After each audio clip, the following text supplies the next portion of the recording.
Bonjour à tous, dans cette vidéo nous allons voir comment décomposer un nombre entier en produit de facteurs premiers. Dans l'exemple, on demande de décomposer chacun des nombres suivants en un produit de facteurs premiers. Alors avant de faire cela, on va commencer par donner un rappel.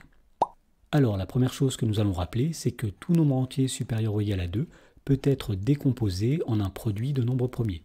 Par exemple, le nombre 6 peut s'écrire comme le produit 2 fois 3, 2 et 3 étant des nombres premiers. Et donc pour trouver cette décomposition, eh bien on peut essayer de diviser ce nombre successivement par les premiers nombres premiers qui sont 2, 3, 5, 7, 11, 13, 17, 19, 23 et 29. Alors voyons comment appliquer ceci pour déterminer la décomposition en produit de facteurs premiers du nombre 280. Alors pour faire cela, nous allons faire deux colonnes comme ceci et nous allons tester successivement si 280 est divisible par 2, par 3, par 5, par 7, etc. Donc tout d'abord, commençons par 2. Est-ce que 280 est divisible par 2? Oui, puisque 280 est un nombre pair. Donc ici, nous écrivons le nombre 2 et nous allons effectuer la division 280 divisé par 2. Alors 280 divisé par 2 est égal à 140. Donc dans la colonne de gauche, on inscrit 240. Et on recommence, on essaye de voir si 140 est divisible par 2. Alors étant donné que 140 est un nombre pair, il est bien divisible par 2. Donc dans la colonne de droite, nous écrivons 2 comme ceci. Et on effectue le quotient 140 divisé par 2, c'est-à-dire 70. Et on recommence, on essaie de voir si 70 est divisible par 2. La réponse est oui, puisque 70 est un nombre pair. Donc on inscrit le nombre 2 comme ceci dans la colonne de droite, et on effectue la division 70 divisé par 2. Cela donne 35, donc on met 35 dans la colonne de gauche. Et on recommence, on essaie de voir si 35 est divisible par 2. Alors étant donné que 35 est un nombre impair, il n'est pas divisible par 2. Donc ici, nous pouvons éliminer le nombre 2 et nous passons au nombre suivant qui est 3.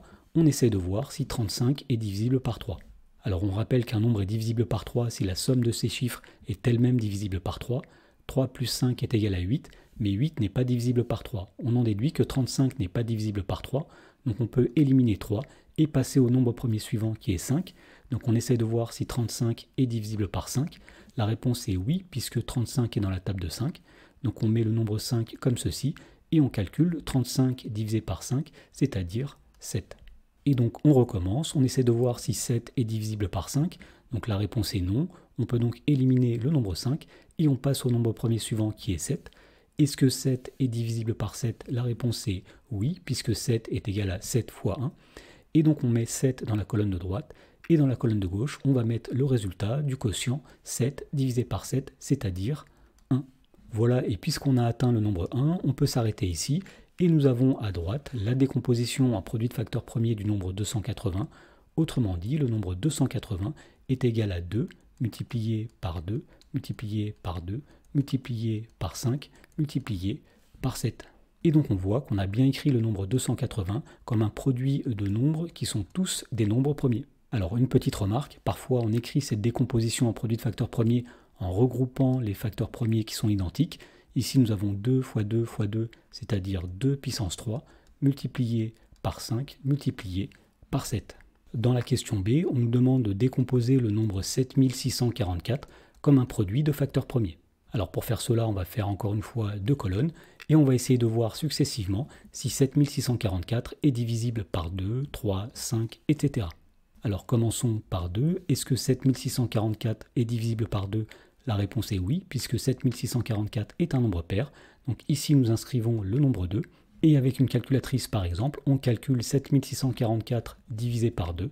Et on trouve 3822. Ensuite, on recommence. On essaie de voir si 3822 est divisible par 2. La réponse est oui, puisque 3822 est un nombre pair.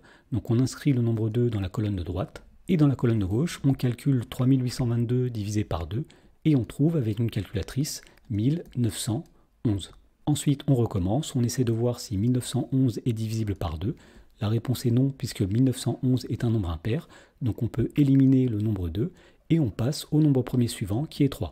Alors il se trouve que 1911 est bien divisible par 3 puisque la somme des chiffres de 1911 est divisible par 3 et en effet 1 plus 9 ça fait 10, plus 1 11, plus 1 12 et 12 est bien divisible par 3. Donc puisque 1911 est divisible par 3, nous mettons 3 dans la colonne de droite, et dans la colonne de gauche, on va calculer 1911 divisé par 3, et avec une calculatrice, on trouve que ça donne 637. On recommence, on essaie de voir si 637 est divisible par 3. Alors la somme des chiffres de 637 est égale à 6 plus 3, 9, plus 7, 16. 16 n'est pas divisible par 3, donc 637 n'est pas divisible par 3. Donc on peut barrer le nombre 3 comme ceci, et on passe au nombre premier suivant qui est 5. On essaie de voir si 637 est divisible par 5. Alors on sait qu'un nombre est divisible par 5 si son dernier chiffre est 0 ou 5. Ici le dernier chiffre est 7, donc on en déduit que 637 n'est pas divisible par 5.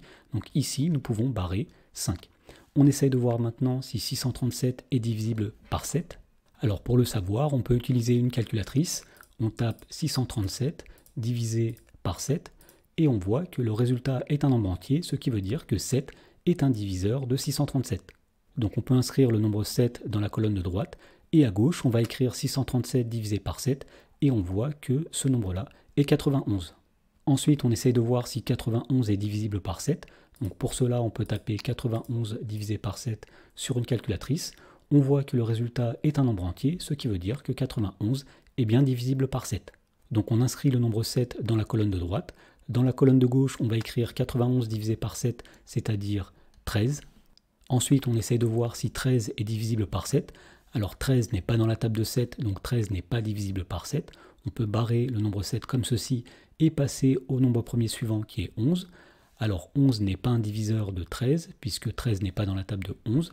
Donc on peut barrer 11 comme ceci et passer au nombre premier suivant qui est 13. Et 13 est bien un diviseur de 13, donc ici nous mettons 13, et 13 divisé par 13 est égal à 1. Voilà, donc puisque nous sommes arrivés au nombre 1, on peut s'arrêter ici, et donc on en déduit que la décomposition en produit de facteurs premiers de 7644 est obtenue en regardant la colonne de droite qui est ici.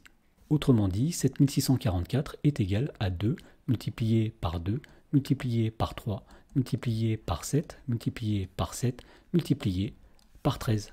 Voilà, et donc si on souhaite écrire cette décomposition en produit de facteurs premiers de manière un petit peu plus compacte, on peut dire que 2 fois 2 c'est 2 au carré, donc multiplié par 3, multiplié par 7 fois 7, c'est-à-dire 7 au carré, multiplié par 13, et donc nous avons ici la décomposition en produit de facteurs premiers du nombre 7644.